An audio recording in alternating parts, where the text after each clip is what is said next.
Hello, hello, hello, Wings of Wisdom listening audience and Virginia's virtual viewers. We have with us today LeRon Barnes. We met and was mentored by the legendary Les Brown at the Speakers Academy, and I am so grateful to be featuring him today on Wings of Wisdom. He is a life coach, a motivational speaker, a development coach as well. But most of all, he's a man of faith. He's a husband and a father. So I am grateful to have you here today, LeRon. Can you just give Virginia's virtual viewers and Wings of Wisdom listening audience a backdrop of your bio, and then we'll dive deep on our subject, how we move from self-doubt to self-worth. Absolutely, absolutely. First of all, I want to say thank you for having me on this amazing show. I've watched your show, and I'm telling you, it's powerful. Definitely wisdom on this show, wings of wisdom that get you flying higher than you've ever flown before. So I'm excited to have the opportunity to be on your show, and definitely I'll add value to these amazing, wonderful people. Just a little bit about myself, though. I'm an entrepreneur, a business professional, and I work with entrepreneurs and business professionals, just like some of you watching and listening, who struggle with doubt, fear, and limiting beliefs to keep people stuck and from taking action to achieve their goals. And I remember being in the second grade when I was told by my teacher, Miss Smith, about that I was ADHD and ADD, and I had a learning disability. And as a result of that, it made me have a deep desire and hunger for people to know that they were greater than any limitations that someone else had put on them. And so that inspired me to really want to be more in life, wanted to be more, do more, have more, because even though I had a lot of limitations and people telling me more about what I couldn't do versus what I could do, I had a vision. And the vision, I see myself as living the good life. I see myself traveling the world, going to Africa, going to Asia, going to the Maldives, sitting on the beach with my feet in the sand, watching the sunset. But when you have someone that tells you what you can't do more than they are inspiring you, what you could do, it brought me down. And it kept me low for a long point of time. So now that I finally found my calling in 2016, this was all in high school and elementary school, 2016, when I found my calling and that I was passionate to become a world-renowned Hall of Fame motivational speaker. That's when I heard Les Brown, and I realized, holy crap, he's who I am in a different lifetime. And so in 2000, about 4 years later, is when I actually invested in the Les Brown Hunger for Greatness Speaking Academy. And that's when I met your wonderful doggone face. But that's where it started for me at, and led me into this point to be able to really look to impact lives. Wow, that is powerful. I know Les Brown is so powerful. What advice would you give someone who feels like stuck in that self-doubt? And what initial steps should they take to move beyond the obstacle? Absolutely. Well, this is very powerful. And I've been explaining to people how powerful it is to journal. See, what I learned was that the reason why many of us are in self-doubt and are stuck in procrastination, stagnation, overwhelm, is because we're unaware of what happened that caused us to be this way. See, I don't know. It's called inner child work, or what do they call it? They call it. Let me make sure. I'm reading a book right now called. Actually, I'm reading a couple of books. One is called "Help Elevate and Learn." It's HEAL. Help Elevate and Learn. This is what it stands for. And then there's another book by the name of John Bradshaw called Homecoming. And what it talks about is our inner child, wounded inner child. And what journaling does, it allows you to go back to the past and remind yourself of where you were, what they said, what happened, what took place, and allows you to express how you felt in the moment in that time. And then what it allows you to do is to understand what you've been saying to yourself. See, a lot of times we're unaware of our self-talk. Doubt, fear, and limiting beliefs come from our unconscious self-talk. When we write it down, we bring our unconscious self-talk conscious, and now we're able to reframe it. But the reason why we believe what we believe is because of our past trauma. Something happened to us in our life that made us feel that we weren't good enough, that we weren't worthy, that we weren't deserving of love.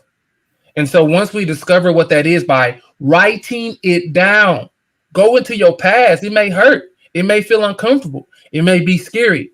But the only way to heal your present and lead you into your future is you are healed from your past. Wow, that is really powerful. When you say write it down, Wings of Wisdom is built on biblical principles, and it reminds me of Habakkuk. And it tells you there to write the vision, make it plain so that he who readeth can take off running. It's almost like passing that baton. That's why you're reading Heal right now, which is so powerful. So how does your faith tie into your coaching sessions, your personal development, and how does that actually tie into how do you, navigate in everything that you do? So I'm a visionary. I see everything that I have, I saw it before I got it. I never just went into something without knowing I was going to have it. If we want to be real about it, if we really think about it, even our poverty is a result of our thinking, is a result of not being intentional. And being a visionary, being a person who knows that there's more out there, as Les Brown said one time, he said, there's more in me than I'm now expressing, and I'm going to find it. I was given a vision at the age when I was in 13 years old. I was in high school, and high school was very interesting for me because high school is actually where I determined I had a calling on my life. And when I had the vision, I seen myself in a way better light than I was viewing myself at that time. And because of that vision, because of God showed me this vision that I was great, even though I see myself as a grasshopper, God said I was a giant. And so once I was able to overcome those, not even overcome them, just have the vision that I was greater than how I saw myself, and then begin to put in the work and become part of the vision that I had seen then, but yet I had not been experiencing. Now, what that did was it helped me to see the vision for other people's lives, recognizing that vision is given from God. Vision is given from God. And so when I go into coaching individuals, the first thing I want to know is, what's your vision? Because your vision shows you where you're going in life. A lot of times, people don't know where they're going. People don't have a vision. They have a wish list. And a wish list doesn't manifest because a wish list is really a thought. It's really a hope with no action. It's faith with no action. Wishing is faith with no action. So when I work with my clients, when I talk to them, I want to find out, what do you want? Where are you going? What have you seen in your future? Because your vision is given from God. Now you just need the necessary steps, the direction, the coaches, the mentors, the information, the knowledge, so that you can take action and begin to live in your success. Wow. Wings of Wisdom listening audience and Virginia's virtual viewers, are you picking up the golden nuggets that LeRon Barnes is dropping today? Once again, Wings of Wisdom is built on biblical principles. When you told that story, it reminded me of Joshua and Caleb. Mm. This was two individuals in the Bible. They had to go scope out the land Yeah. in the book of Exodus. And when they were scoping out the land, that's what they told them. They were the only two that seen themselves as giants. Mm. Everybody else saw themselves as grasshoppers. So how And do that's you the thing. Go ahead. Go ahead. I'm sorry. Go ahead. no, I was gonna say, how do you truly see yourself as key? Powerful. And you said that how you see yourself is key, because the only way that we only can act from the perspective that we see ourselves. So we can act from a perspective of faith, or we can act from a perspective of fear. And those are two different perspectives. Acting from a perspective of faith allows us to take action. Acting from a perspective of fear allows us to stay stuck. We stay in procrastination. We stay in overthinking. So it's important to see yourself as God sees you. It's important to see yourself as a giant. It's important to see yourself as I'm good enough. I'm worthy. I'm capable. I'm deserving. Because when we feel that way, when we see ourselves as deserving, as capable, as amazing, then we can take action that actually benefits us and the people around us who would initially miss our gifts, talents, ability, the calling that God has on our life for us to be successful and to help others be successful as well.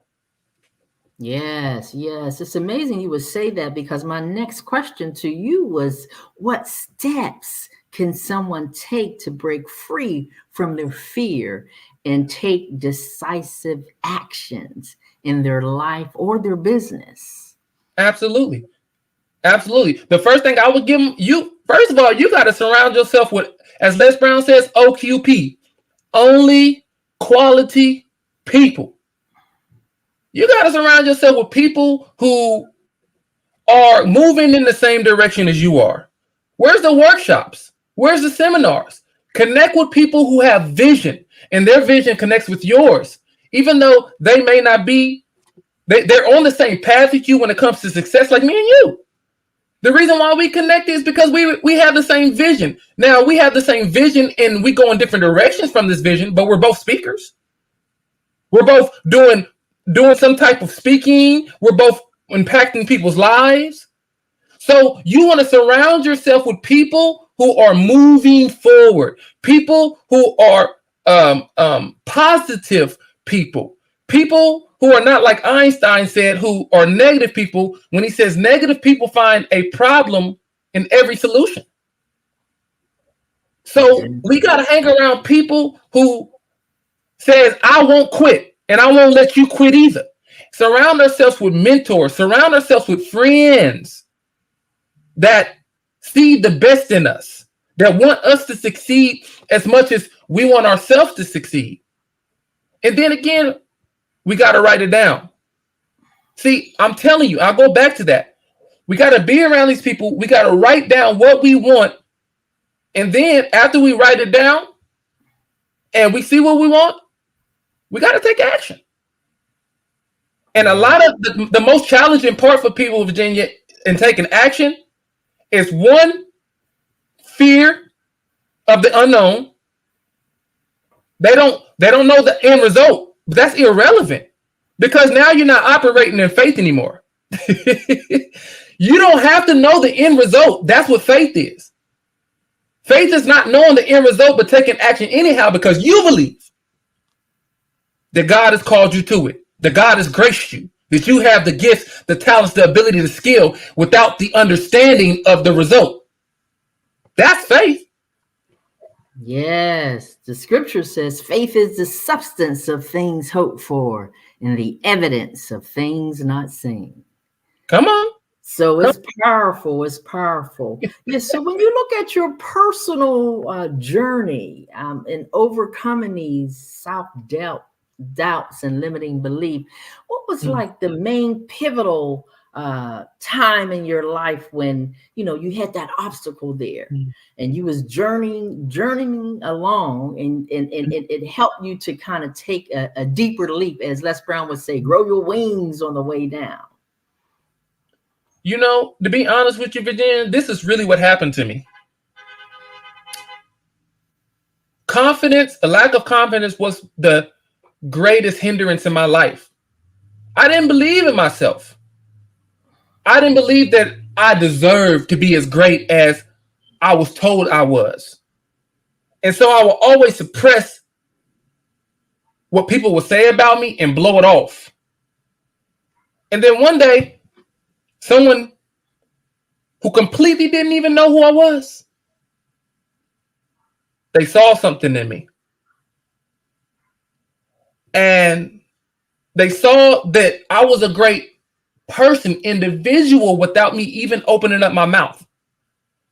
And I was already looking at myself like, I don't deserve to be this great. Who am I, God? Who am I to deserve to have what I have? And when God sent someone to see me without even hearing a word out of my mouth to them, it changed me. And it reminded me, as Les Brown said, that sometimes we got to believe in someone else's belief in us until our belief kicks in. That's why it's so important to hang around people who can see your greatness. And that's why one of the things that I mentioned in talks, I talk about having an accountability partner, a coach, a person who will see in you what you can't even see in yourself. And that's what happened to me. Someone saw in me what I couldn't see. And once they helped me to see it without even telling me it's crazy. I was able to receive it and say, you know what? If somebody else can see it and they don't even know me, they're not trying to flatter me or boost my ego. They don't know me. That right there is what actually, truthfully, did it for me. An accountability partner, a coach, someone who can see in you what sometimes we can't even see in ourselves. Yes, and I also remember Les Brown saying sometimes you need someone to take you into a place inside yourself that you can't go by yourself. Come on, girl. So he is powerful. I had a life coach actually, Miss Jacelyn Blankenship, and she helped me actually to see this, to visualize this, what I'm doing now, because initially there were so many things blinding me. But you're correct. Once you get that coach, once you get that person who believes in you, and then you put the work in, as they say, the rest is history. Come on. It is no longer a mystery. The rest is history. I love it. No longer a mystery. The rest is history. So if you could give Virginia's virtual viewers one last golden nugget before we sign off that they could actually chew on today, they're in self-doubt. They haven't moved over to self-worth as of yet. What would that golden nugget be for them? I would tell you, first thing, and I mentioned this, and I'll mention it again, is write out how you feel. Whenever you're coming up against negative beliefs, find out where it's coming from. You got to find that out. I'm telling you, if you try to skip the step and don't know why you feel the way that you feel, because it's from inner child trauma, something happened and it is a trigger. So you got to recognize what the trigger is so you can change it, because you cannot change what you cannot identify. So write it down. Find out what that trigger is. I'm irritated when this happens. Identify when one way to identify your trigger is when you feel it emotional, when you feel angry and you emotional anger, snap, or you feel anxiety. Those are triggers. Whenever you're triggered, slow down, feel what you're feeling in your body, but more importantly, hear what you're hearing in your head. When you hear what you're hearing in your head, that's what you're saying to yourself, which is triggering your emotional response. And your emotional response, how you feel when you feel emotional in your body, your emotions actually will trigger your actions. And your actions will give you your results. Write it down. Wings of Wisdom listening audience, we're so glad you were able to lean in today. Ladies and gentlemen, girls and boys, now it's time to share on your electronic toys. Lean in on the next episode of Wings of Wisdom. Have a wonderful day.